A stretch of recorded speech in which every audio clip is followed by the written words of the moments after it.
Welcome to the Dispatch Podcast. I'm Steve Hayes. On today's show, we will discuss the Trump administration targeting of boats of alleged drug runners in Latin America. Is it justified? Is it legal? Also, a 360 on Russia and Ukraine in the space of 1 week. Who's winning the war and whose side is the United States on? And the freak out over the East Wing remodel. A cause for outrage or much ado about nothing? And finally, and not worth your time, a meaty discussion about meat and beyond. But before we get started today, we have a big announcement. We have two big announcements, really. I think of them as a classic good news, bad news scenario. So I'll start with the good news. Megan McArdle is now a Dispatch contributor. Woo! We know that this will bring joy. Yes. This has been a long time coming, a long conversation, courtship, we might call it. We know that many of the people listening are going to be overjoyed because you've been sending us messages in the comments and emails for many, many months asking for exactly this. I should just be clear. I, and everyone here can attest to it, I've been standing outside of Megan's place in Washington, D.C. with a boombox over my head, begging her to join the Dispatch. And that's why it took so long, because she found that super creepy. It was really creepy. I'm loving your What eyes. is this stalker dude doing here? I was playing Speeches by Milton Friedman, not In Your Eyes, but anyway. We are very happy. So Megan will remain full-time with the Washington Post, of course, but she'll be here with us most weeks, and will also be contributing some long-form reported pieces to the Dispatch. So welcome, Megan. It's been a long time coming, and we are thrilled to have you. Thank you. I am super thrilled, very excited. The Dispatch has long been near and dear to my heart, and I'm super excited to join the project and the Dispod as a regular. I even got access to Slack, which has been incredibly exciting for me. It's very the perks are endless, honestly. I'm just hoping that the hazing is not too strenuous. No, I there am was an elderly lady. Yeah, some discussion of making you wear a cheese head, but that was fake news. We will not make you do anything. Any hazing that we do will take place on the podcast so that our listeners can have the benefit of listening to it. And speaking of hazing in a different spelling, we should probably get to the bad news.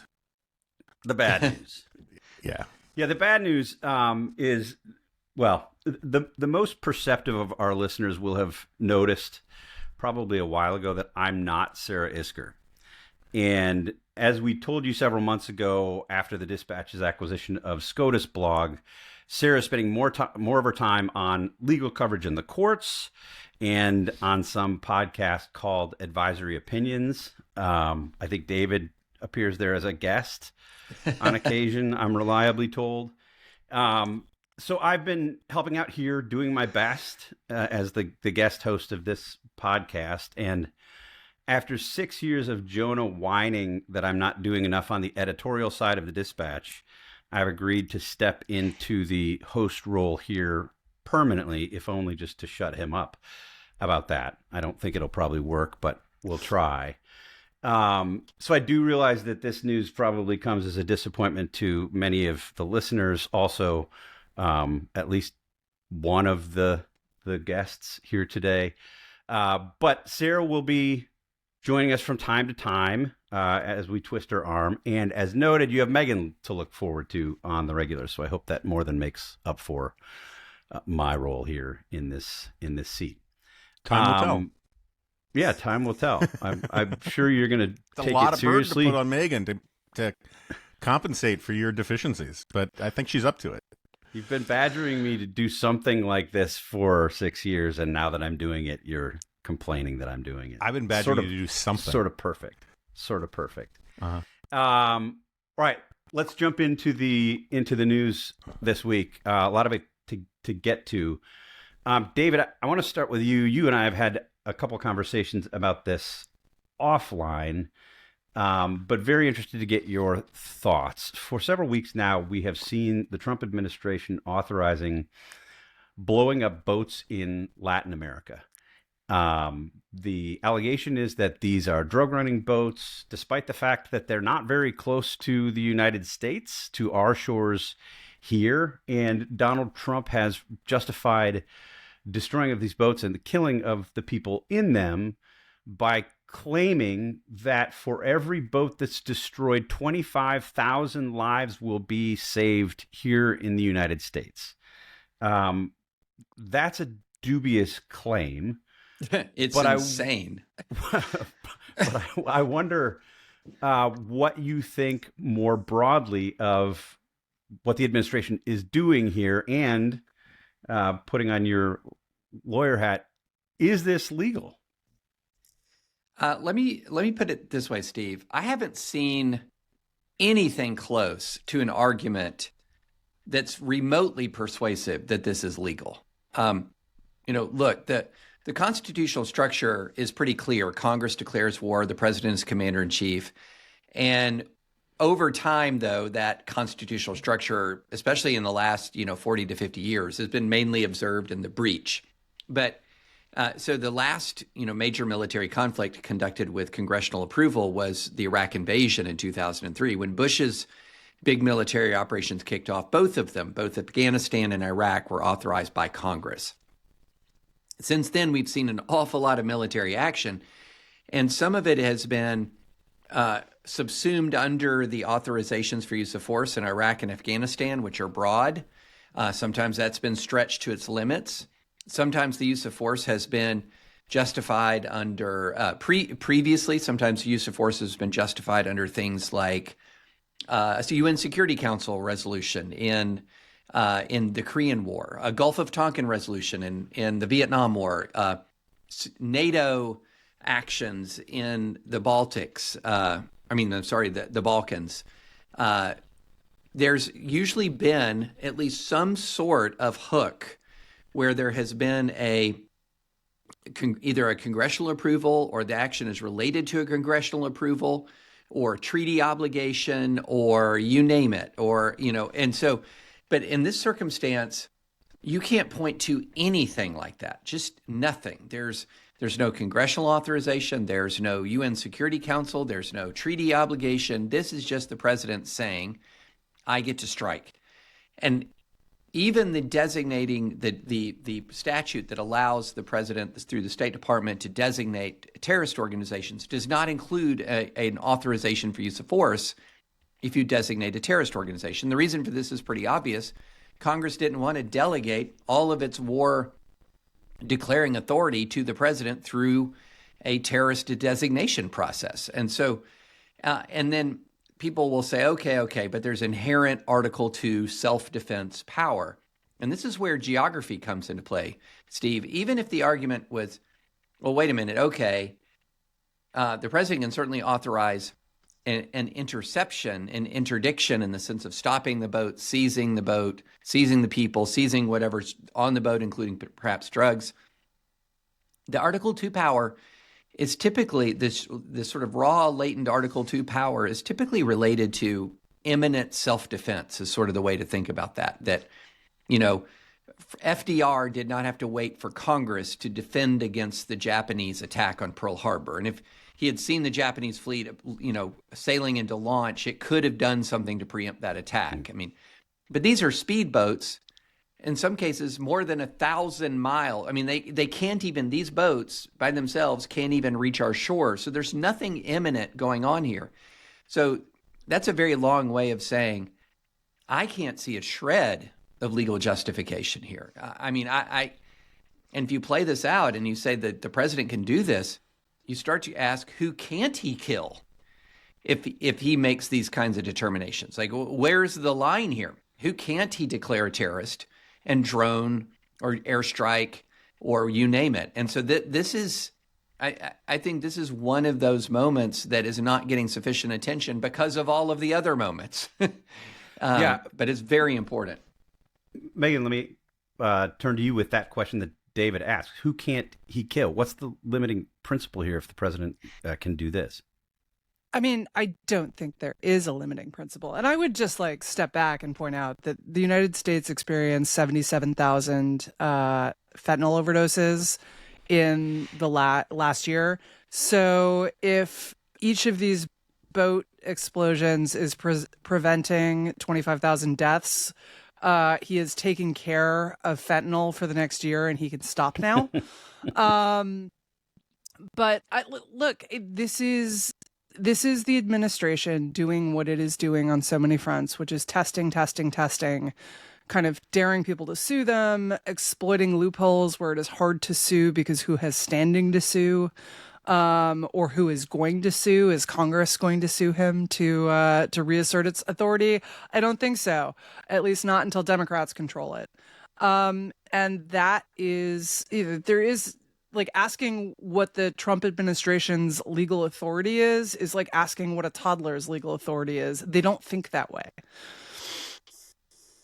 Jonah, the Trump is in many different areas, as Megan suggests, sort of governed by emergency, and that's his case here. But another striking thing about this, as we've seen these attacks unfold over the past several weeks, the administration has claimed again and again and again that these are drug runners, that they contribute to, that they're poisoning America's youth, that these drugs are destined for the United States. And yet, when reporters have asked them to substantiate that in any way, there's basically just a shrug of the shoulders. They're not really even pretending to offer evidence to back up those claims. We can debate whether, if they offered such evidence, it would even matter, I think, for the reasons that David and Megan suggest. But they haven't even pretended to offer evidence. Shouldn't this be more alarming? I mean, I feel like I ask that question almost every week at this point, but shouldn't this be more alarming? I mean, we should want to see evidence of what they're claiming, no? Of course we should. And just very quickly on the lives saved thing that the administration uses. Remember Pam Bondi, when they had some fentanyl interception, said that Donald Trump had saved the lives of something like 300 million Americans? And it's funny. It hadn't occurred to me, because I mean, I've made fun of that a lot, but it hadn't occurred to me until I was listening to Megan that, like, if I were with the NRA, I would very quietly start saying, hey, you may want to stop using this logic, because the underlying logic is they take the amount of a deadly dose. Mm-hmm. They take the amount of fentanyl captured, and they say, okay, if a normal person took this uncut, how many people would it kill? Right, which is very different to how it's actually used and deployed. Yes, people OD from fentanyl all the time, but the fact is that a lot of people have tolerance. They cut the fentanyl down. They don't deliberately kill themselves taking a poison, as it were. And if you use the logic that Bondi and this administration use about fentanyl for guns, then every single gun, every single bullet you intercede stopped a murder. And that is not a great argument for the NRA to, like, for people who support Second Amendment rights to think it is ipso facto true that every bullet you stops the unjust murder of an innocent person. And so in the same way that every gram of fentanyl you stops someone from killing themselves. It just doesn't work that way. Anyway, should we be more alarmed? Of course we should be more alarmed, but, like, you got to get through the day. And I am increasingly, I know I'm back on my hobby horse about this, but, like, I think one of the core problems we've got, I wrote about this last week, is that we've convinced ourselves that the Constitution is a legal document. No offense to David, but it is not primarily a legal document. It is a governing document. Obviously, lawyers need to pay attention to it, particularly because it plays itself out in court, and because it mostly plays itself out in court, we talk about it as if it's a purely legal document. But before it's a legal document, it is an architectural document about how our system is designed and organized and the roles that institutions play. And it turns out that it's a political document. I don't mean like in a partisan way. I mean like it's about our politics. And I don't think we appreciated the degree to which Congress is more of a bulwark against constitutional malfeasance, infractions, overstepping than the Supreme Court in many ways, because we think it's the Supreme Court's job, and that's what the Supreme Court does, is it opines on the constitutionality of things. But if Congress just sits on its hands, there's nothing else in our system that can stop the presidency from taking on unconstitutional powers, illegal things, because a lot of these things are not going to be justiciable, certainly not on an expedient time frame. And so it turns out the president, if Congress doesn't have a problem with it, and the public doesn't have a problem with it, which helps Congress not to have a problem with it, but if Congress doesn't object, the president can go around and kill pretty much anybody he wants, for a while at least. And that's sort of where we are. And the only place I can try and steel man what the Trump administration is doing is, I was reading recently about how the global narcotics trade has really learned from Walmart, and it now does a lot of supply chain management in ways that it didn't do before. And so basically there are an enormous number of middlemen, and there are an enormous number of segments in the global supply chain for narcotics that where the people carrying it aren't part of the producers, and they're not part of the retail part. They're middlemen. And disrupting that, there's some logic to it and all that. I just don't think it fits the arguments that they're talking about, because all their arguments seem to be pretextual. And to be honest, we don't even know if this stuff was coming to America. The biggest, most lucrative market right now for cocaine is Europe.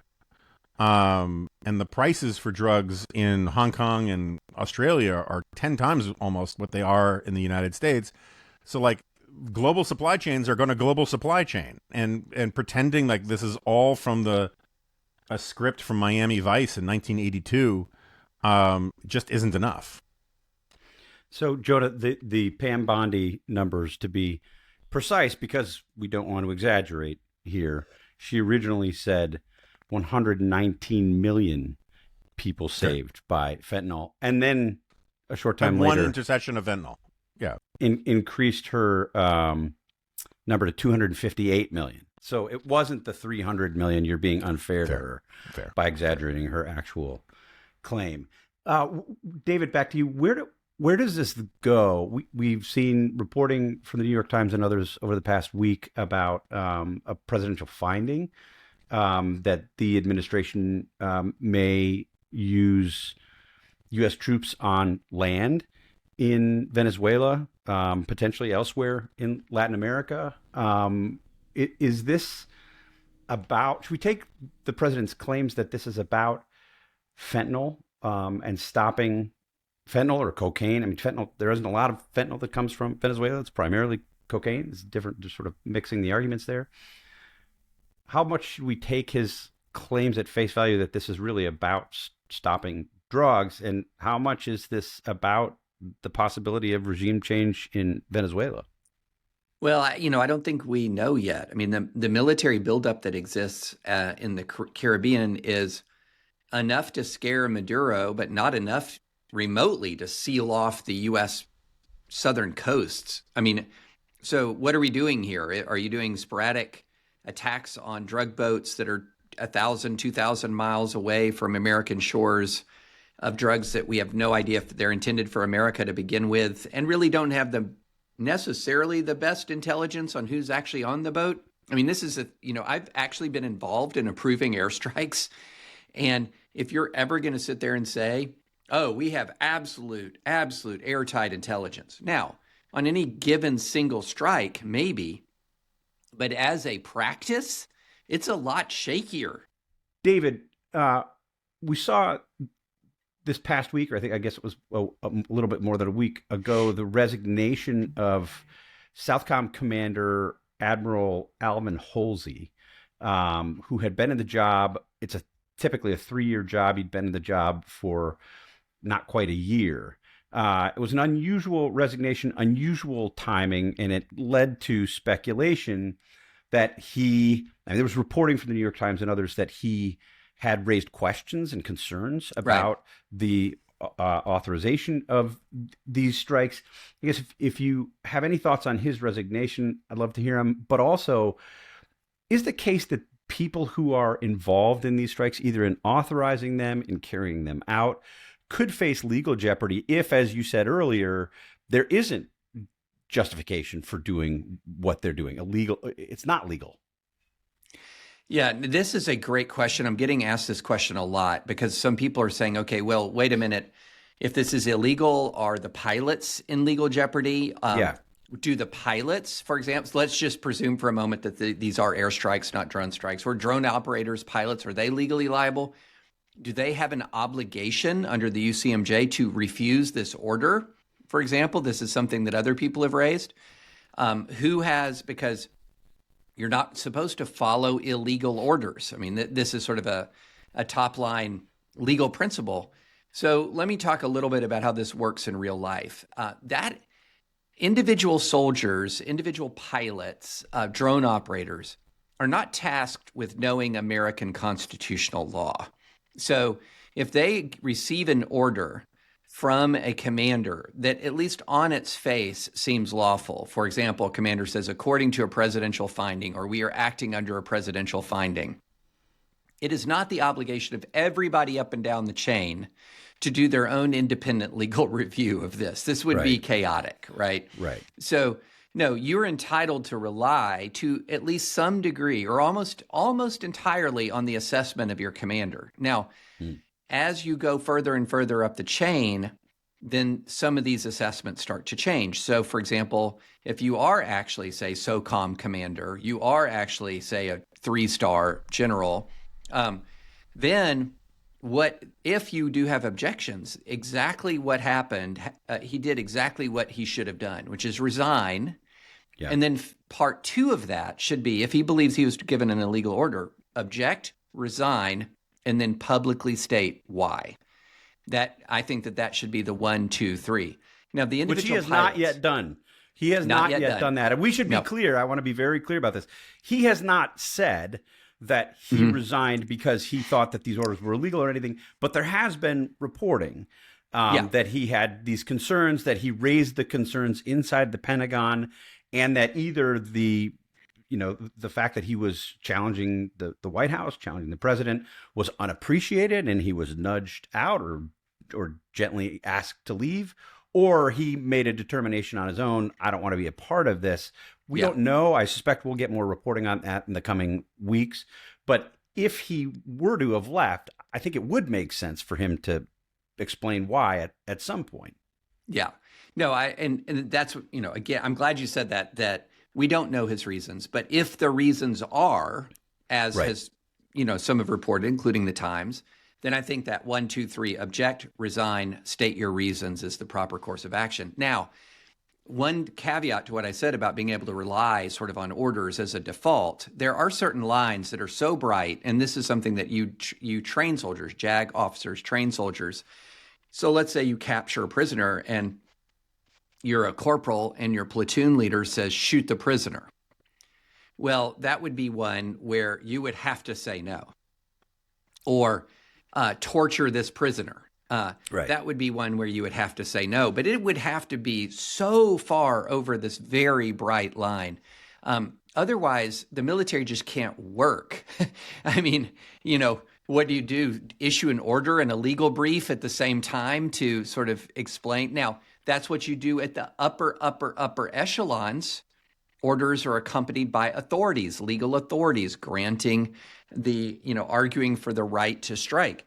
But so, the pilots themselves are not really in legal jeopardy.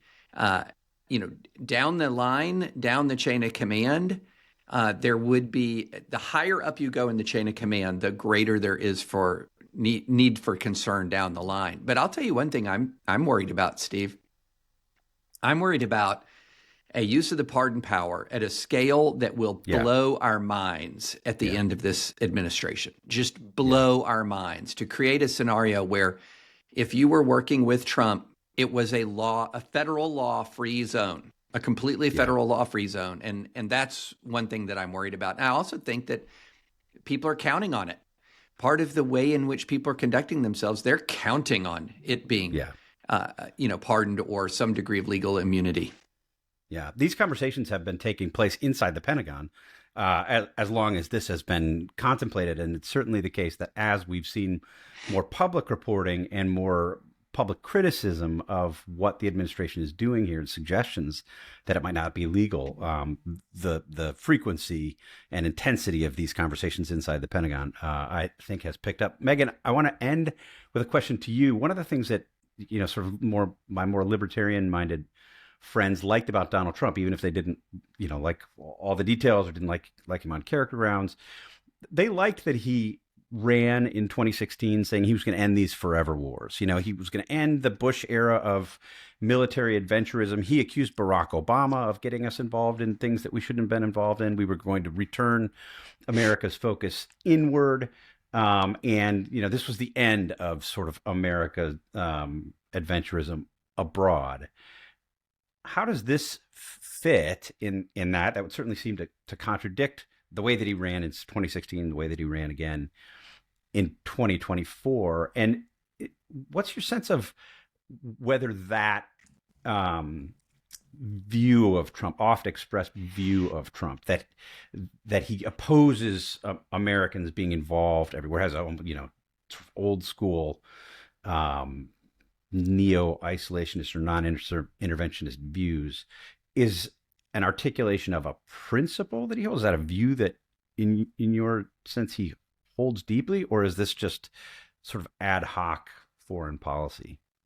Yeah, I always loved this when I would talk to people about Trump, in the 2016 election, and they'd be like, Trump was against the Iraq War. It's like, he wasn't against the Iraq War. He's against losing wars. And look, fair, also against losing wars. He was also, just as a factual matter, he was, before the Iraq War, in favor of the Iraq War. We should be very clear about that. He was against it when it turned bad. For it. Exactly. And like hindsight 2020, this is not a major achievement to have been opposed to a war that did not go well. This is, for Trump, the perfect sort of action, right? Like, maybe it's illegal, but it's not like he cares about that. And it's very unlikely that a Venezuelan gunboat is going to kick the butt of a, plane or a drone that is dropping munitions on it. And so in this sense, I think this is like totally consistent with his idea of what American power is, which is that, we don't have any consistent principle. What we do is just occasionally punch people who are smaller than us and can't punch back. Yeah, Jonah, actual last question on this topic to you. The politics of this, I mean, this is one of those areas where it's just setting aside all of the things that we've been talking about to this point, mostly the legal questions, and thinking about the politics of this.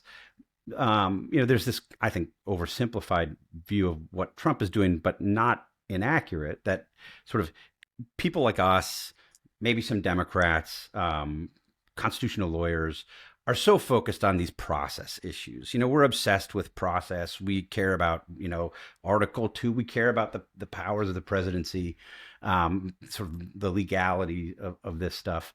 But really, the politics of this work entirely in Trump's favor, because he's going out, he's telling us that these are bad guys. Americans have a sense that there's a drug problem in the United States. Certainly Trump has done his best to make that argument. And he's going out and solving a problem that's been a long problem that other presidents haven't solved. Does this work to his advantage because that's the sense of sort of the American voter? For now, I think it does. I mean, we talk about this a bunch of times on here, that Americans can be really supportive of a position, and then one real event full of symbolism pisses them off, and they turn on a dime. Like everyone wanted out of the Middle East until ISIS cut the heads off of 2 Americans, and then they're like, oh no, it's go time, right? And like Americans can turn on a dime about this kind of stuff. I would have liked it if Americans got a little more pissed when we blew up a fishing boat, but that doesn't mean that this is permanently sustainable. But I agree with you. The act of the deed, right? Trump forces these things where he forces people to say, he makes it easy for Trump and his supporters to say, oh, so you're for crime? Oh, so you're for drug smuggling? Right. Right. And it's very annoying. And, but it's pretty effective, particularly for big chunk of the country that just wants the broad brushstrokes of this. The more interesting politics to me, we don't have time to weigh too deeply into it, is what Rubio is up to. Because Marco Rubio is basically the czar of the Americas, as far as I can tell. Yes. And he is trying to figure out how to do regime change in Venezuela, which I think the right generally, I mean, like I find it very ironic. The number of people who told me I was for forever wars for being in favor of regime change, and then how I was a perfidious, bagel-snarfing, warmongering neocon because I was in favor of regime change, are now like kind of psyched about regime change for Venezuela.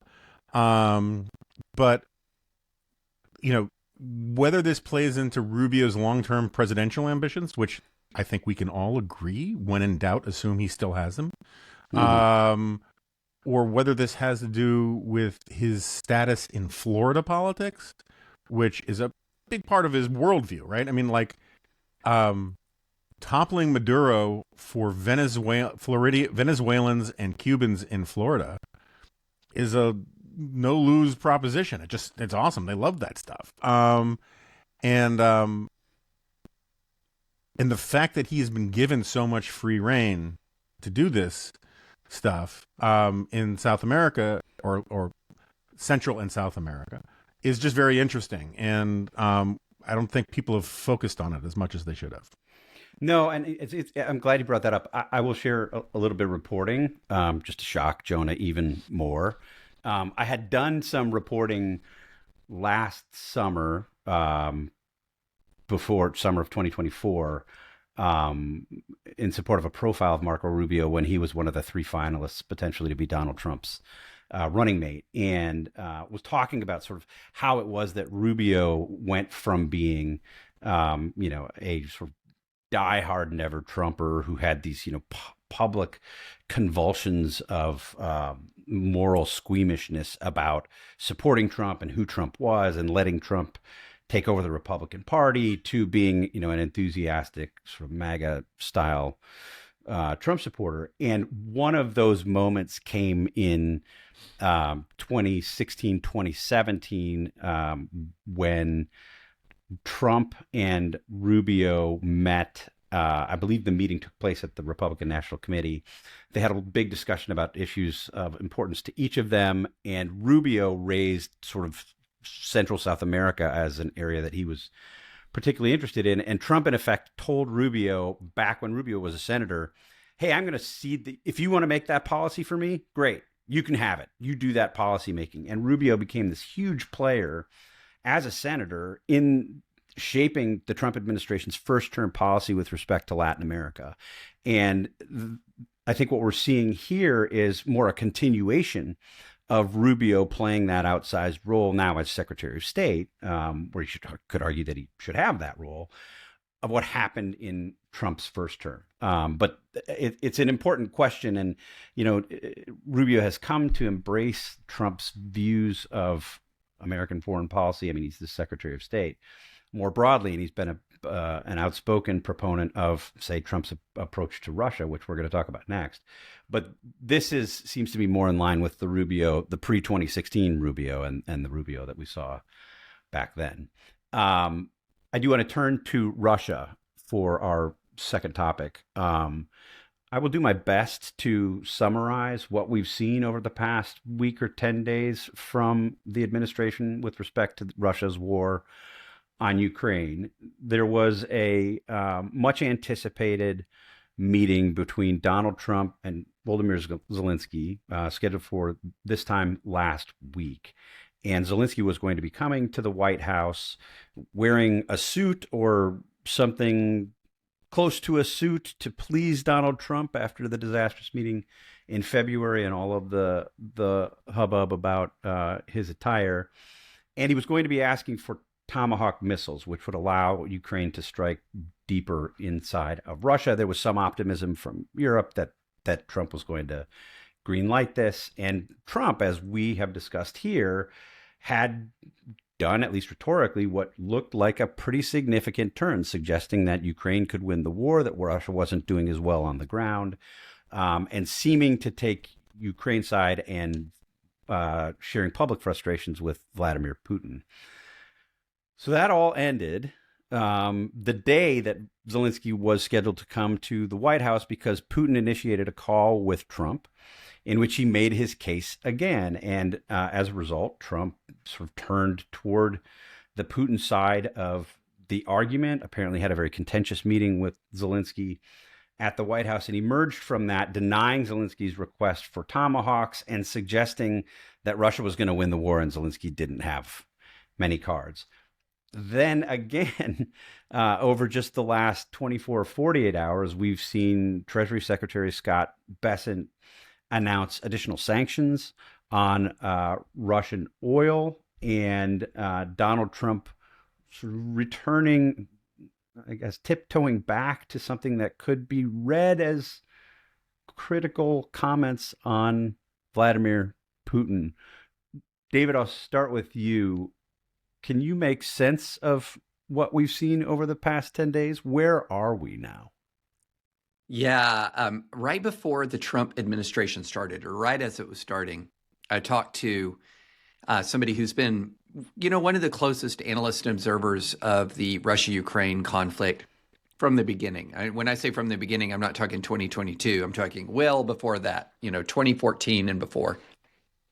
And that person said something that I've thought about probably once a week since, and that is really borne out. And he says that Donald Trump is going to enter office, and he's going to be experiencing two things. One is a very different Vladimir Putin than the Vladimir Putin he dealt with between 2017 and 2021.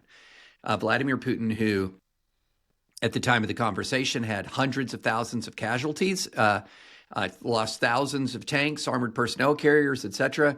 This is a guy who at this point is bathed in blood and utterly committed to this grinding war. And he's going to be interacting with the Ukrainian government that's very used to dealing with authoritarians. And so this Ukrainian diplomacy directed at, don't be surprised if Ukrainian diplomacy directed at Trump is effective, because they're used to dealing with kind of strongman type figures. And that has really borne out since. Time and time again, Trump goes to Putin thinking that he's going to do something, that he's got an idea, he's got a deal, he's got something. And time again, Putin just slams the door in his face, gives him these interminable lectures about medieval history or whatever Putin does. And so he's just slamming the door in his face. Whereas with Ukraine, yeah, there have been these really rocky moments, one where, it appeared that J.D. Vance just wanted to blow up a meeting, and Zelensky obviously was caught off guard, and a lot of bad things ensued from that. But as a general matter, the Ukrainians have played this pretty darn well. And so while they're not in the position they should be with unrestrained American support, unbroken American support, which would put them in a lot better position, they're not in as bad a position. But one thing that I would caution about, don't get fixated on shiny objects like Tomahawk missiles, okay? Tomahawk missiles are not going to turn the tide of this war. They are not a super weapon. And in fact, even if you agree to send Tomahawks to Ukraine, it's very unclear how they're going to launch them. I mean, these are weapons that are usually launched from shipborne platforms, from airborne platforms Ukraine doesn't have any of those that can launch it. I mean, this would be a weapon for the next iteration of the war.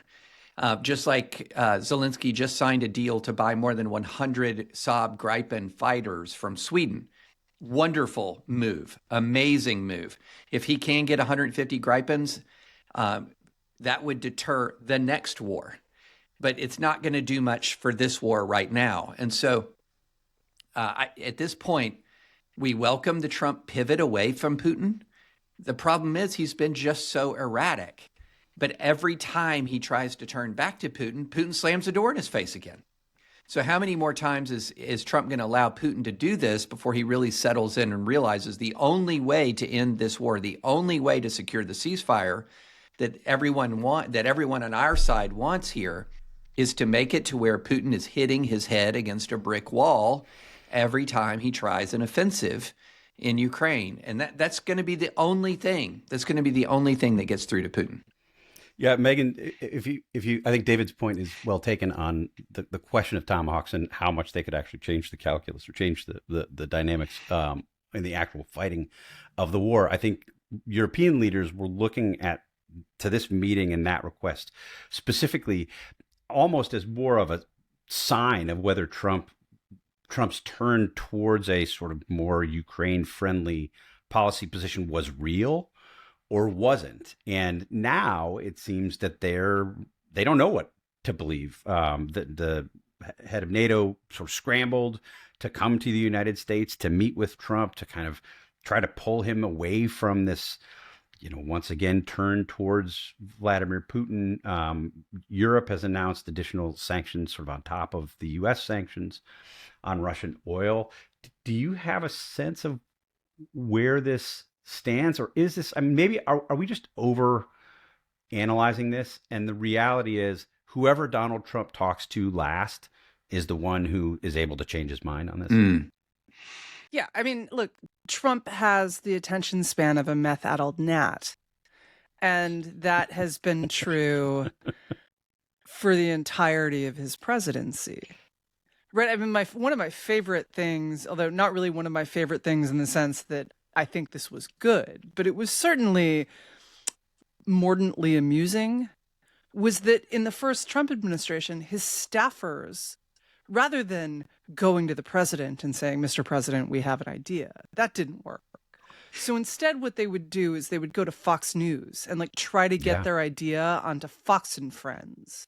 And then he could come to them and be like, I saw this thing. And they would be like, that's a great idea, Mr. President. Let's do that. I'll get right on that. Right. This is a crazy way to run an administration, but it is just, that is who Trump is as a president. And so I think it's bad, right? It's really bad that the United States cannot at this point make credible commitments. Yeah. Because at any moment, the Trumpian whim might sweep away whatever he said last week, last month, last year. And I think this is incredibly bad for American foreign policy. It's bad on the domestic side, too. You're seeing this with the tariffs, where things keep changing all the time. And on the one hand, GM basically had a stock bump because they said, well, the tariffs didn't hit us as hard as we thought because they changed a bunch of them. And good on you for not having ruinous tariffs or for making them slightly less ruinous. But the policy uncertainty is actually in some ways worse. I've talked to manufacturers who are like, look, all I want to do is know what my costs are. If you tell me what my costs are going to be, I can plan. If my costs change every 2 weeks, I can't. I can't make investments. I can't do deals with vendors. I can't give prices to customers because I have no idea. And that aspect of Trump is certainly one of the worst aspects of his presidency. And I think that is just something that the world is going to have to deal with because I don't think he's going to change at the age of 80. Yeah, Jonah, one of the podcasts that we both listen to and like quite a bit is the Telegraph's Ukraine the Latest podcast. If you've been listening to that, I recommend it to anybody who's interested in these issues. If you've been listening to that podcast for as long as we have, you'll know that a constant theme is Trump is unpredictable. We can't rely on Trump. Europe has to step up. And there are these sort of plaintive cries by the host saying, come see, this is yet another example. And if you listen to the podcast over the past few days, they're almost sort of at wit's end about this. Are they right? And if what would that look like if Europe steps up at this point? Yeah, so it's a good question. Part of the problem is that Europe, Megan's better suited to go into some of the details on this, but Europe's economy is not designed at this point. It's not prepared to do what Europe should be doing. It's just that they don't have the industrial capacity. They don't have the flexibility.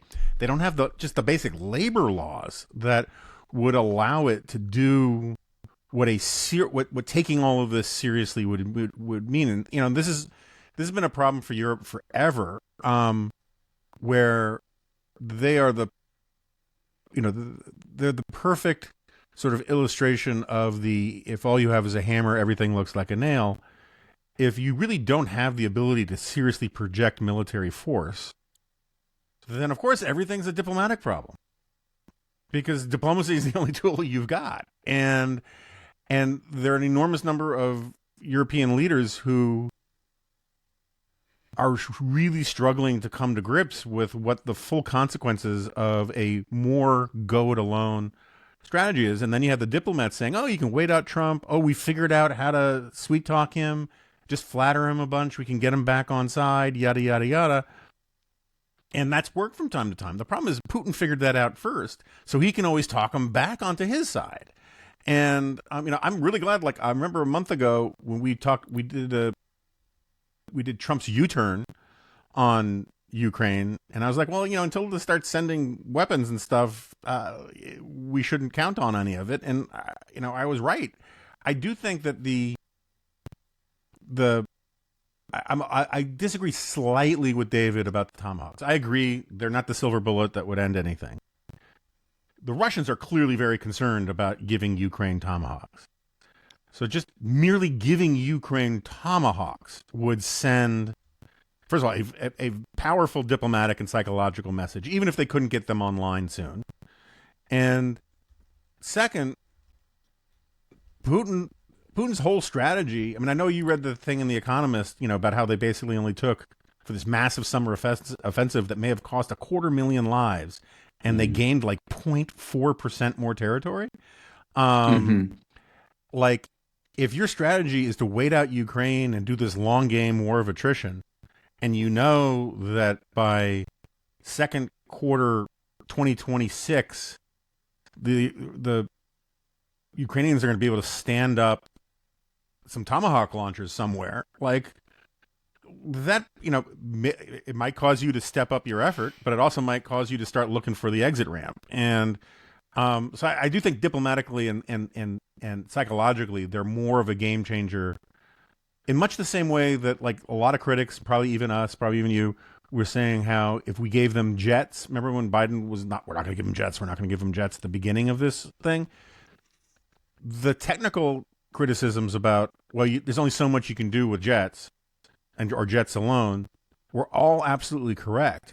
But the signal it would send that the West was actually backing Ukraine to the hilt and doing whatever it takes would have been useful in its own right. And so I think it would have been better if Trump had said yes to Tomahawks. And that's the thing that I thought maybe I was wrong about, or maybe the people who thought Trump was never going to go against Putin were wrong about, was that I thought it's possible, at least, that he learned the lesson. Remember last week, 2 weeks ago, David was making this point. I made this point a bunch of times about how you cannot talk about whatever credit you want to give Donald Trump about Israel until you first give credit to the IDF for actually changing the facts on the ground and winning some monumental friggin' military successes, right? Because military success on the ground yields diplomatic opportunities. And I think Trump, the way he talks about Israel, the way he talks about the use of Israel forces, the way he talks about we versus they, when he talks about Israel, I thought maybe he's internalized the fact that, like, shows of strength first, diplomacy second works. And that maybe he could see Ukraine through the same prism, as like Ukraine was like his European Israel, was going to do his bidding to win this war and all this kind of stuff. And it felt like it for about a week. Like that was the way he was going. And then Putin calls him and says, "You're the schmoopy face." And he says, "No, you're the schmoopy face." And and everything goes back to the status quo ante. Real fast on the Tomahawk question. I completely want Ukraine to have Tomahawk missiles. I know you do. Yeah. The issue is you have two things going at once. If you talk to Ukrainians, they're fighting this war, and they have an eye on the next one. A lot of them think there's going to be 3 wars of Ukrainian independence. War number 1 started in 2014. War number 2 started in 2022. It's going to end at some point, but Russian ambitions won't end until Ukraine is so strong that Russia realizes it's just futile. And that's where your gripe and purchase comes in. That's where your tomahawks come in. They could be of some limited utility right away, but there is an interesting point. I would encourage, as long as we're throwing out podcast recommendations, I would very much recommend the Russia Contingency, which is Michael Kaufman's podcast, originally from the War on the Rocks crew. And he's just really good because he's a bleak realist. And so when he is saying, okay, I have a glimmer of optimism, you can have a glimmer of optimism. But he's also been very ahead of the curve on predicting a lot of Ukraine's troubles. And one of the things that he said that was very interesting about the Tomahawks, he said, keep in perspective, they're a very powerful weapon, but we fired 60 at one single Syrian airbase during the first Trump administration, or when Trump was doing the strikes against chemical weapons, and did not destroy the airbase. Okay. Mm-hmm. So these weapons are powerful. They're not as powerful as sort of popular imagination would have them. So, I know, but they absolutely. would be very useful. I mean, I think you'd agree. They'd be very useful for disrupting an energy grid that is working, that is already an energy system that is already in such disarray thanks to what Ukraine's already done, that there are finally gas lines in Moscow. And gas lines in Moscow is a massive political problem for Putin. And a few more Tomahawks could hit some, oil refineries and installations someplace else. Take them offline for a week. That's a big deal when you're talking about working at overcapacity already. Well, but there was another thing here that the Tomahawks imply that not enough people are talking about, which is you don't give Tomahawks without unlocking long-range targeting data. Mm-hmm. So some of the issue has been that we have not supplied Ukraine with the necessary long-range targeting data because Ukraine doesn't have our long-range targeting capacity. And so along with if you're going to give somebody a weapon that has a very long range, as the Tomahawks do, they're going to be much less useful unless you're also unlocking a lot of the long range targeting data, et cetera. And so that is something. You can't just use Google Maps. Well, it's certainly to hit a fixed target like a refinery, but there's a lot of military targets are mobile targets. They're only someplace temporarily, right? And so I think that there is a much larger kind of question lurking behind the scenes, which is this persistent question, literally since the beginning of the war. And one of my chief critiques of Biden was he kept holding back from Ukraine approvals and capacity to hit deeper and deeper into Russia. And it would only just be gradually meted out. We need total access. We need Ukraine to have access to all of our targeting data, with the exception of stuff that's dangerous to share with anybody. But there's a lot sort of behind the scenes, even beyond the Tomahawks, that we can be doing, I think, to help Ukraine in this moment. I mean, one of the things that's been perplexing about Trump's approach to all of this is that we have not, even at those moments over the past 10 months, that Trump has seemed closest to the Putin position, is that we have not pulled back or stopped our intelligence sharing. So I think it's fair to assume that if we had provided the Tomahawks, we would maybe share with an eye toward protecting sources and methods how we obtained the information. We might be willing to share those long-range targeting issues, but Trump seems to, again, with this latest turn, seems to not be eager to do any of that, to do the hardware or the additional intelligence. I want to talk quickly about this hubbub about the East Wing and Trump's new ballroom this week, which has sort of burst on the scene. This is something that had been discussed for months and months. Trump had been talking about it for a long time. And now the demolition has started. And I think if you sort of survey the political landscape, you're seeing lots of hand-wringing and I would say sort of overwrought reaction from sort of resistance world and lots of Democrats talking about this, at least is my impression, in sort of the same way that they talk about the targeting of boats with the same level of outrage, which, just as I read this, seems totally inconsonant to me. This is kind of crazy. You have presidents who make these kinds of changes all the time.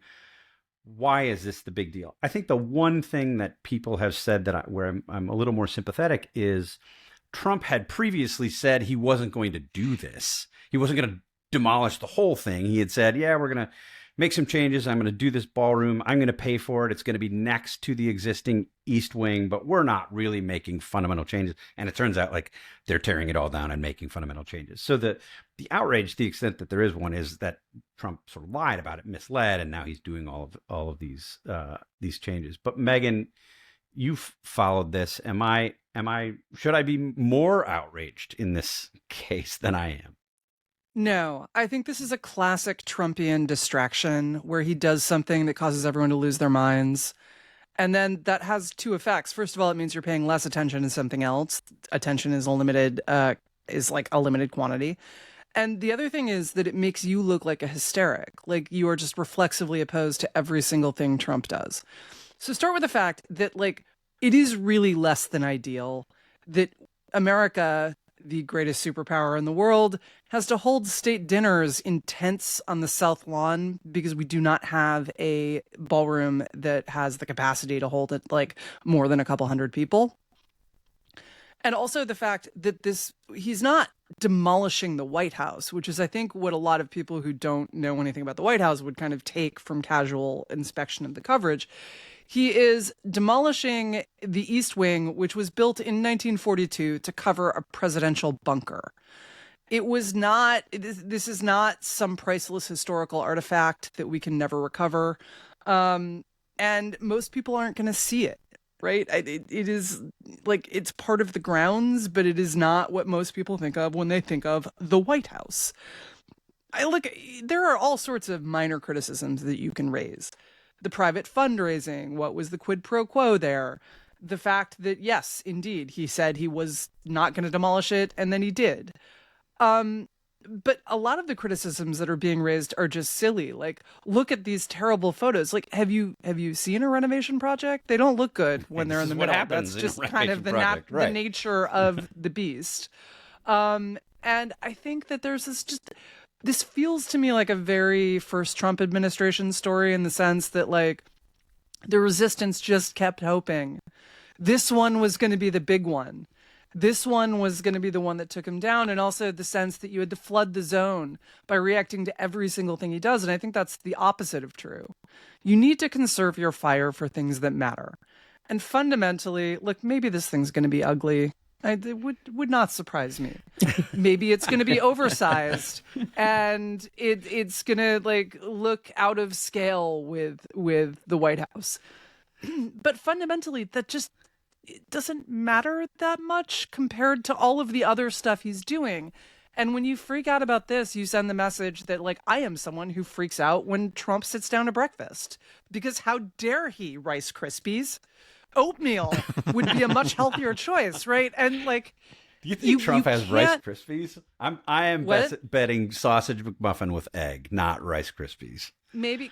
He seems like he might be a Captain Crunch guy, actually. I don't know why I think that. Because they're terrible. But yeah, fair enough. I actually was not allowed to eat sugar cereal as a child. Yeah, I had too. sugar cereal for the first time when I was in college, and it was disgusting. And I told my mother that. She was like, "Yes, I won." But I used to look longingly at the boxes of like Frankenberry and Captain Crunch at other people's houses. So I don't actually know from personal experience. I did not like Captain Crunch the one time I tried it, but like you have to like hold your fire, guys. Like have a plan, be strategic. Do not freak out about a ballroom that like people in both parties want, to be clear. It's not like the Biden administration did not want somewhere to put people other than like these giant tent cities when they had big dinners. Everyone wants that. The average hotel can accommodate a massive state dinner better than the White House can. And that seems like a fairly reasonable problem to solve. I mean, Jonah, Megan, I think, is being extraordinarily generous when she says it might be ugly. I mean, have you seen what Trump has done? I recall those pictures of the penthouse. I think it was the penthouse in Trump Tower, which had like lions and everything was gold. And, you know, every time I see a picture of the Oval Office, the new gilded Oval Office, I'm reminded of going to post-war Iraq and walking through Saddam's palaces and seeing golden toilets and just gaudy as all get out. Absolutely awful, but not that big a deal. Yeah, so I'm directionally on Megan's side about this. I have some, and I agree there are a lot of minor criticisms we can make. I also think there's some medium ones. The first one is the lying, right? Is saying he's not going to do X and then doing exactly that. Also, I get there are all sorts of legal and various other sort of bureaucratic things, processes that he ignored, and he's allowed to ignore them, and I understand that, and yada, yada, yada. But as a matter of historic preservation, I'm okay with tearing down the East Wing and putting in a ballroom. But there's a lot of stuff they're just throwing in dumpsters that should be preserved, that I'm actually kind of shocked Trump isn't auctioning off. Like mantle work from the First Lady's office. You know, there's just like stuff that you could recreate in some libraries that, in an order to do this in the most trollish way possible, they're just skipping all of that, which I just think is kind of weird. And if someone had pointed out to them that they could have made a buck off of this, maybe they would have. I also think that the messaging on it is absolutely terrible. And I say this as pure punditry. I joked the other day on CNN that it reminded me of the Onion headline, "World's largest metaphor hits iceberg." Right? You've got this guy that the great thing is the subtitle on that. I called it up. It's Titanic. Representation of man's hubris sinks in North Atlantic. No, but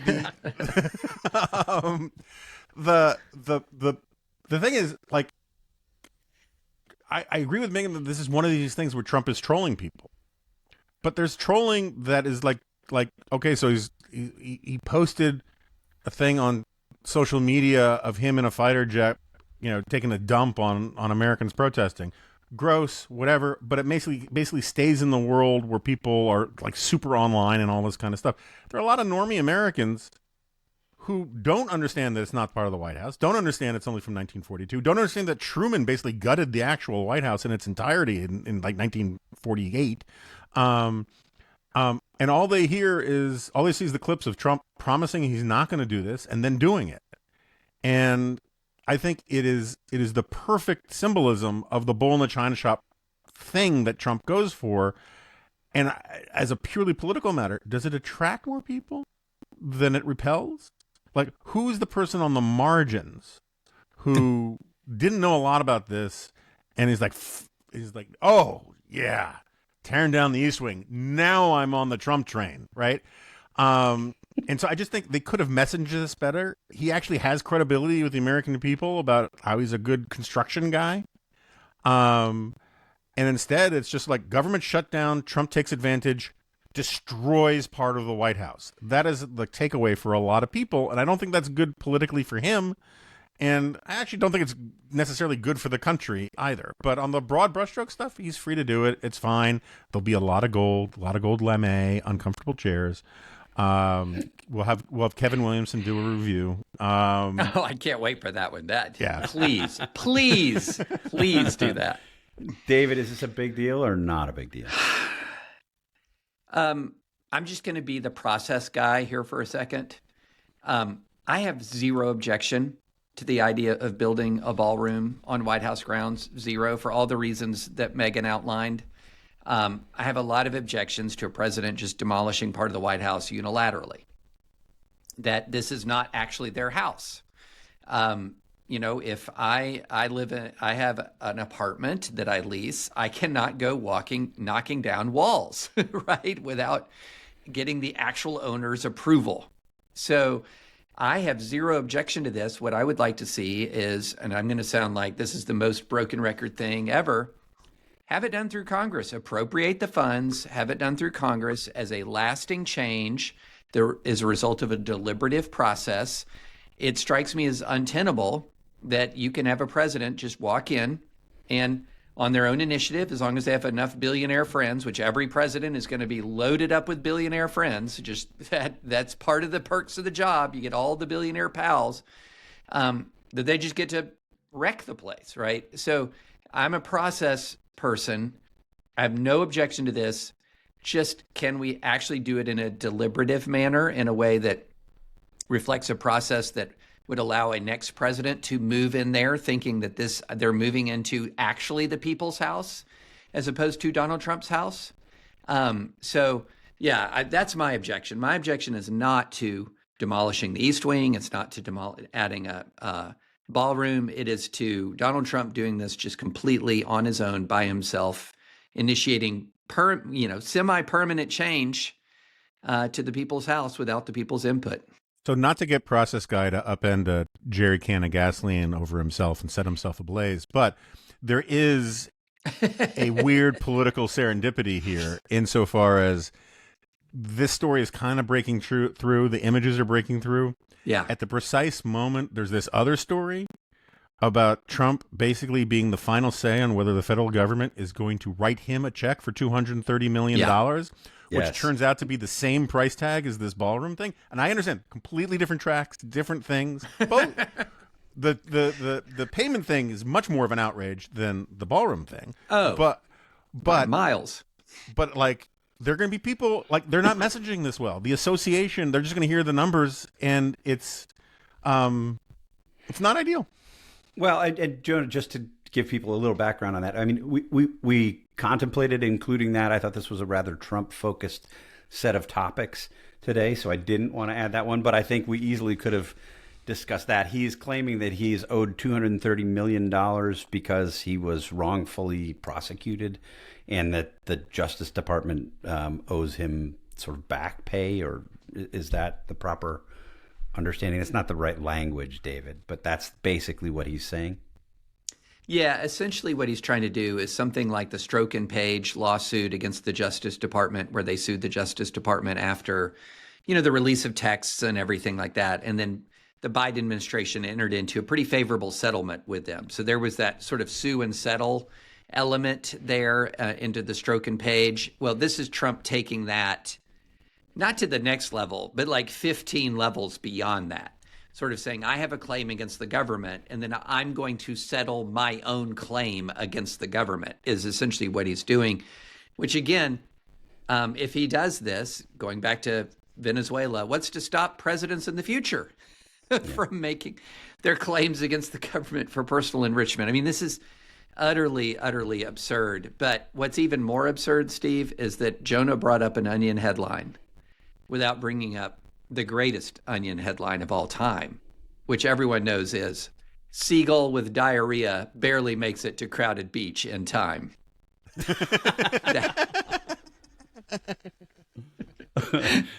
There are some good ones. Not as many good Onion headlines recently, but there are some absolute classics. That might be a good not worth your time for sometime down the road. Last point I'll make on the East Wing thing before we move to the actual not worth your time this week. Tamara Keith of NPR pointed out the contradiction between what Trump had said about what he's doing and what he's doing now, and got sort of a recording from the way that Trump described this several months ago. And this is Donald Trump saying this: "It won't interfere with the current building. It won't be. It'll be near it, but not touching it, and pays total respect to the existing building, which I'm the biggest fan of." Contrast that to what Not Trump just a said. fan of, the biggest. The biggest, of course, okay. right. Contrast that with what Trump said at an event last week to his donors about what was coming. Trump: "Everything out there is coming down and replacing it with one of the most beautiful ballrooms that you've ever seen." So, yeah, he very obviously lied about this. And, I certainly don't want to minimize the lie. This is what he does more than just about anything else. So I have a problem with that, even if I don't share the outrage of some of my more resistancy friends. So for not worth your time this week, there's been a lot of meat in the news this week, or meat adjacent. news this week. The stock of Beyond Meat, which is the meat alternative, had this tremendous run up at the beginning of the week, rose something like 1,200%. After a distribution deal with Walmart was announced. There was some speculation earlier. I guess some of these meme stock guys talked about what a value it was, and then it crashed back down to earth, and it has one of the graphs on it as like, this straight up sort of mountain and then straight down the next day. And then also in meat related news, Donald Trump put out a Truth Social post to, I guess, make angry cattle ranchers here in the United States understand why he is importing cattle from Argentina, as I understand it, if I've got my facts right, and told them, in effect, you don't understand the cattle industry. I do. Let me tell you what's happening here. So a lot of meat in the news, and I love to talk about meat. So I thought I would use that as an excuse to talk with the panel about meat. We're not going to really get into the stocks or cattle prices, but couple questions for the panel, and I'll start with Megan. Have you ever tried Beyond Meat? And if so, what did you think of it? And then if you could either have any meat dish prepared for your dinner tonight or prepare for someone you really want to impress, a meat dish, what would it be? Ooh, I have tried Beyond Meat, also Impossible Burgers, and they're fine. I should disclose that I was a vegan for a while, so I probably have a higher tolerance. But my husband, who is basically an obligate carnivore, also thought that the Beyond Meat and Impossible Burgers were fine. What does it taste like? I mean, is it sort of meaty texture, or? Yeah, it's really close. It's kind of surprisingly close. It is so close that I know vegans who won't eat it because they're creeped out by it. Wow. It's not quite the same. Like you wouldn't be fooled if you were looking for it. But if no one told you it was a Impossible Burger, you might not notice. You might be like, quite right. But like, It'd be like having I wonder a burger what in flavor London they or put Europe. it in here. Yeah. Yeah. Indeed. Yeah. Exactly. Just off a little bit. Although that's usually a matter of the bread. They don't do the bread right. The bread is neither squishy nor sweet enough to make an American burger. So, my favorite meat dishes. I have so many. This is like asking me to choose among my children. But actually, so I'll say the thing that I am planning to make this weekend, which is my oxtail and short rib braise. So here is a fun cooking tip for readers who are braisers, which for those who are not braisers means that anything that, like a stew, anything you immerse in liquid and simmer for a long time. What you can do if you have extra liquid left over afterwards, as I always do, because as I said, I am married to an obligate carnivore who will just pick all the meat out, leaving the delicious sauce. I mean, he eats some of the sauce, but he doesn't. I will eat more of that. True of soup as well. So anyway, you take, when you're done, you take your liquid, put it in a container and put it in the freezer. And then you use that as the starter for your next braise. I call this the infinity braise. Really, like, over time, you're getting those delicious, you know how stew is often better on the second day? Yes. You're just kind of kickstarting it. You're already on the second day when you start. And so it is an I use oxtail and short rib, red wine, a little soy sauce, some Worcestershire. This is extremely loosely based on a dish I had in Rome that was only the oxtail. I added the short rib when I ran short of oxtail once, and it turned out we liked it so much we kept it that way. Extremely loosely based on a dish I had in Rome that was itself based on an ancient Roman recipe, hence the Worcestershire, because the Romans used to cook with something called garum, which is a fermented fish sauce, the closest you can get, other than you can actually order garum now. I've never done it, is to use Worcestershire.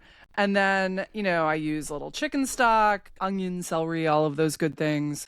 And then here is the real secret. A big handful of either raisins, or I actually use dried cranberries because raisins are poisonous for dogs and therefore are banned from my house. But adding that little bit of fruit and it gives it like a richness, a sweetness. It's not very sweet. It's not like you're going to taste the sugar. And then the final thing, most important thing, a packet of unflavored gelatin, which again jumpstarts you into that delicious collagen-y thick broth that we all love in our braises.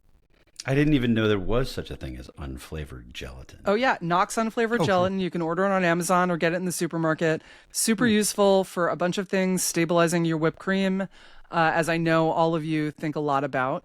But adding it into like a soup or a stew that you want to be really thick and delicious and meaty, it actually really helps with the texture, getting that delicious, like, you know, the satiny broth that many of you will have found in restaurants, or if you make your own stock from bones. But you can take that shortcut and get that effect just without all of the fuss or the expense of a restaurant meal. So I wonder if now that you're a dispatcher contributor, you'd consider having us over to make this for us so that we could try it. I'd love because it sounds to have you over. I mean, not that I'm inviting myself over. I don't. That's so. I'm inviting your inviting colleagues. I would never do. Yeah. I would never do that. But just We will planting set the a seed. day, and I will feed Planting you the seed. oxtail and short rib. I'll bring good wine. My wife made wonderful short ribs this week to celebrate my daughter coming from home from college. There's also a great book about the history of short ribs, and I'm now forgetting the name of the author. I'll remember it. A New Yorker writer, Bill something or other. The book is called Heat, and it's about how short ribs used to be sort of cast aside, thrown away even, and have become, thanks in part to Mario Batali, the celebrated chef, bringing them back and serving them in his restaurants in New York City, made them sort of the fancy meat that they are today. They're pretty terrific. David, meat.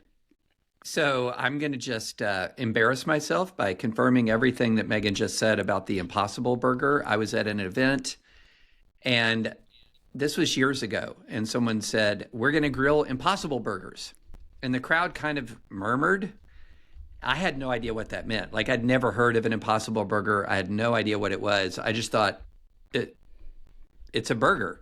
And so I ate it, and it tasted like a slightly overdone regular burger.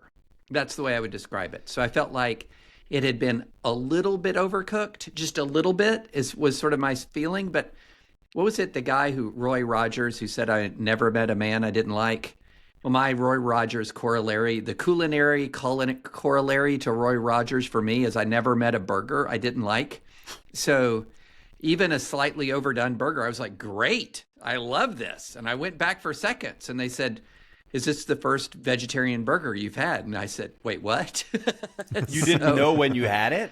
Yeah. Did not know. Wow. I did not know. So I had no idea what an Impossible Burger was. I thought it was just a new way of cooking a burger.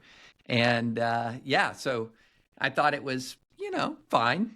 Haven't had one since, but it was fine. As far as like what I can do, I'm just very simple. I can grill a great steak. I mean, that's just, especially when you grow up in the South, you got to learn. You got to grill a great steak because you're going to have the guys over. You're going to grill steak and they're going to judge you.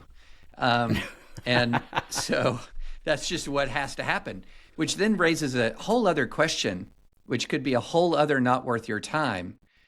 I actually had an incident where a friend of mine was grilling, and one of the men who came over was watching him grill, got a little bit upset as the way he was grilling, grabbed the tongs from my friend and took over the man's grill. No. Is that the most?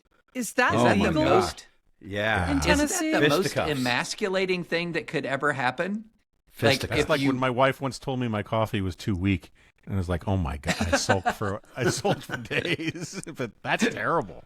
Good God! I know. awful. I couldn't believe he Unacceptable. allowed it to happen. He He was did? just taken by surprise. He allowed it to happen.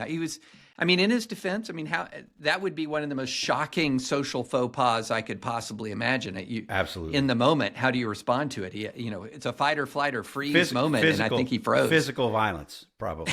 I oppose physical Also in the violence. South, but you just think he in would that drive case- over to the guy's house later that night and shoot him or something. I mean, I will that's- challenge him to a duel on the spot. Andrew Jackson, Yeah. that thing. Yeah. Yeah, Amazing. absolutely. Wow, amazing. Jonah, you love meat. I do love meat. So the question was, what would I want someone to prepare for me tonight, and what was the other one? Have you ever had Impossible? Or I've not had an it is? Impossible Burger. Beyond I've had other. Meat.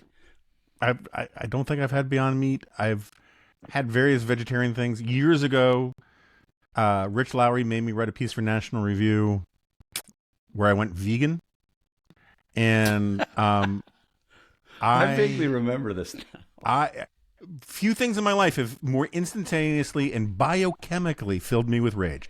Like, I just became nasty and short-tempered. And how long did you do it? He wanted me to do it for 30 days. I thought you were going to say a day. No, I made it like, I don't know, a week, 10 days or something like that. I was like, screw this noise. I can't do this. And look, vegetarian, I could do indefinitely. Like, vegetarian's cake. But like, vegan, just no. And I started getting misogynistic because people were telling me, I was reading all this stuff from PETA about how they were referring to the way that honey production is the equivalent to an industrial rape rack. And I started making jokes about how PETA does bees, not help its own cause. No, I was like, the bees are asking for it, and I was just like poor taste jokes. I was just like, it's so pissed, and so no, I have not had any experience with that. In terms of so, I like to cook. I'm pretty good with the meat palette. My wife is a better cook, and we are big fans of the short ribs, big fans of oxtail. I think it's funny you talk about short ribs being once discarded. Almost all of the great pieces of meat, in my opinion, not all, but almost, were the ones that were non-premium cuts at some point in history, right? And they're the ones that hold up best to the kind of cooking that Megan is talking about, right? You put a filet in a stew pot, and it's going to be missed by the next day. Arguably my single favorite cut of meat is hanger. And I know how to cook a hanger steak. I have it down to a science. No one's allowed to get it in my way. If someone tried to get in my way on a hanger, they would get one of those 2-pronged trident forks in their forehead. But if I was going to have someone cook something for me that was meat-tacular, I was thinking beef Wellington just because it's so friggin' hard, and my wife only makes it like once every 2 years. But I'll tell you, since the holidays are approaching, years ago, when my mom was sick and couldn't cook, my mom was a fantastic cook, and she used to love doing Thanksgiving dinner. She couldn't travel down to be with us, and she couldn't cook up there, so we agreed we would take care of it. Jess found this. There's a high-end gourmet Chinese restaurant in New York. I think it's called Red Farm. And they would do a special Thanksgiving Peking duck style turkey. Oh my goodness! Fantastic, with all of the buns Sounds and good. the scallions and all the sauces, all the works. And like, if you get the science down of how to, because like turkey's so easy to cook dry. It's why Peking duck works with duck, because it's so moist. Yeah, they figured out a way to keep it moist, and Peking duck style Thanksgiving turkey is phenomenal. That sounds incredible. And I would eat that 3 days a week if I could. That sounds amazing. It's maybe a mistake to have had this conversation because I'm now so incredibly hungry. All I want to do is eat. I love all meats. I've never had Beyond Meat or Impossible Meat. I don't really have a desire to, although I'm more open to it now, having heard Megan and David on it. More curious, less eager, but yeah. Yeah, I mean, I'll just try it, I guess. I love to. I'm with David. I love to grill a good steak. I like to grill a ribeye or a fillet. I am actually having Michael Renaud, Dispatch managing editor, over to my house this evening, and we're going to do 2 different kinds of meat. I'm going to smoke wings on the Traeger, which I love, and I've started to do probably way too often for my own health. And then we are going to make something called GCB sliders, garlic cheeseburger sliders. Little burgers, brush the top of a slider bun with butter, sprinkle garlic salt on top, little cheese. Very good. And a bottle of Pintia 2015, my favorite Spanish wine. Sort of the perfect night. That's it. Thank you all for joining us. Thanks to you all for sharing your thoughts with us on this episode of the Dispatch Podcast. We will be back again next week.